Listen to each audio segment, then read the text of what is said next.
സ്ഥല പരിമിതിയുള്ളവർക്ക് വേണ്ടി കുരുമുളക് കൃഷി ചെയ്യാനുള്ള ഒരു നൂതന മാർഗമാണ് ഈ കോൺക്രീറ്റ് പോസ്റ്റുകൾ.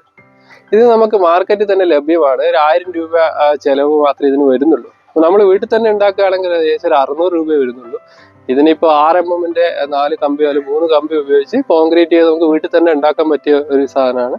ഇവിടെ വെച്ചിരിക്കുന്നത് ഒരു 10 അടി ഉയരമുള്ള ഒരു കോൺക്രീറ്റ് പോസ്റ്റാണ്. അതിനകത്ത് 2 അടി മണ്ണിന്റെ അടിയിലേക്കാണ് പോയിട്ടുള്ളത്. ഇത്തരം കോൺക്രീറ്റ് പോസ്റ്റുകളിൽ കുരുമുളക് വള്ളി നടാൻ വേണ്ടിയിട്ട് നമ്മൾ ചെയ്യേണ്ടത്, ആദ്യം 1 അടി മാറിയിട്ട് ഒരു കുഴി എടുക്കുക. ആ കുഴി 2 അടി വരെ മാക്സിമം ആഴം വേണ്ടുള്ളൂ. ആ കുഴിയിൽ നമുക്ക് pH ബാലൻസ് ചെയ്യാൻ വേണ്ടിയിട്ട് പച്ചക്കക്കയോ അല്ലെങ്കിൽ ഡോളോമൈറ്റോ അതേപോലെ കുമ്മായപ്പൊടിയോ കുറച്ച് അളവിൽ ഇട്ടിട്ട് നന്നായിട്ട് മിക്സ് ചെയ്തിട്ട് ഒരു 15 ദിവസം മൂടി വെക്കുക. അതിനുശേഷമാണ് നമ്മൾ ചെടി നടുന്നത്. അപ്പോൾ ചെടി നടുന്നതിന് മുന്നേ കൂട്ടത്തിൽ അവൈലബിൾ ആയിട്ടുള്ള വളങ്ങൾ, അതായത് അടിവളമായിട്ട് കൊടുക്കാൻ വേണ്ടി ചാണകപ്പൊടി അല്ലെങ്കിൽ വേപ്പിൻ പിണ്ണാക്ക് ഉണ്ടെങ്കിൽ വളരെ നല്ലതാണ്. കാരണം ആ കീടങ്ങളെയൊക്കെ മാറ്റി നിർത്താൻ വേണ്ടി വേപ്പിൻ പിണ്ണാക്ക് വളരെ ഉപയോഗപ്രദമാണ്.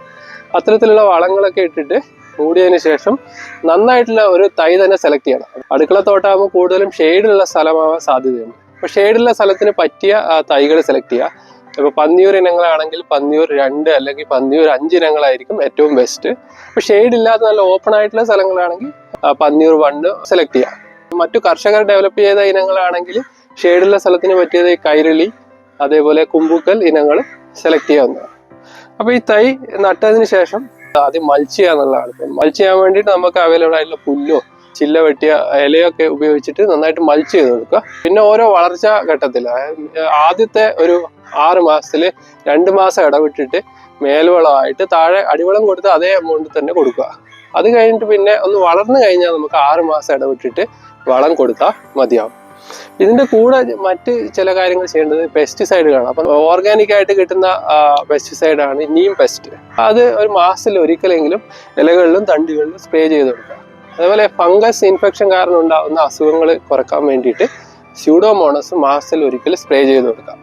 അതേപോലെ അടിവളമായിട്ട് നമുക്ക് ചാണകത്തിലോ അല്ലെങ്കിൽ മണ്ണിന്റെ കമ്പോസ്റ്റിലോ എൻറിച്ച് ചെയ്ത ട്രൈക്കോഡർമ അടിവളമായിട്ട് ഇട്ട് കൊടുക്കുന്നത് വളരെ നല്ലതാണ്. ഇത്തരത്തിൽ ഏതെങ്കിലും വളങ്ങൾ ഇട്ട് കൊടുത്താൽ തന്നെ നമുക്ക് ഒരുവിധം അസുഖങ്ങൾ വരാതെ നോക്കാം. എക്സ്ട്രീം കേസസിൽ മാത്രമേ നമ്മൾ ബോഡോ മിശ്രിതം അതേപോലെ കോപ്പർ ഓക്സി ക്ലോറൈഡ് ഒക്കെ ഉപയോഗിക്കുന്നുള്ളൂ. അത് പരമാവധി ഉപയോഗിക്കാതിരിക്കാൻ നോക്കുക. നന്നായിട്ട് ചൂട് ഉള്ള സമയത്ത് കോൺക്രീറ്റ് ചൂടായിട്ട് അട്ടക്കാലം ഇളകിപ്പോകുന്നുള്ള ഒരു പേടി ഉണ്ടെങ്കിൽ ചെറിയൊരു ഷെയ്ഡ് കൊടുക്കാവുന്നതാണ്. അപ്പോൾ ഗ്രീൻ നെറ്റോ അല്ലെങ്കിൽ എന്തെങ്കിലും ഓലിയോ എന്തെങ്കിലുമൊക്കെ വെട്ടി ഇതിന്റെ മുകളിൽ ഒരു ചെറിയൊരു ഷെയ്ഡ് കിട്ടുന്ന രീതിയിൽ കൊടുക്കുക. അധികം ഷെയ്ഡും പാടില്ല. കുരുമുളകിന് വളരാൻ വേണ്ടി ചെറിയൊരു വെയിൽ വേണം. ഇത്രയും കാര്യങ്ങൾ ചെയ്താൽ തന്നെ നമുക്ക് നമ്മുടെ ആവശ്യത്തിനായ കുരുമുളക് മിതമായ എക്സ്പെൻസിൽ നമുക്ക് ഡെവലപ്പ് ചെയ്തെടുക്കാൻ പറ്റുന്നതാണ്. മറ്റൊരു വീഡിയോയായി വീണ്ടും കാണാം. ബൈ.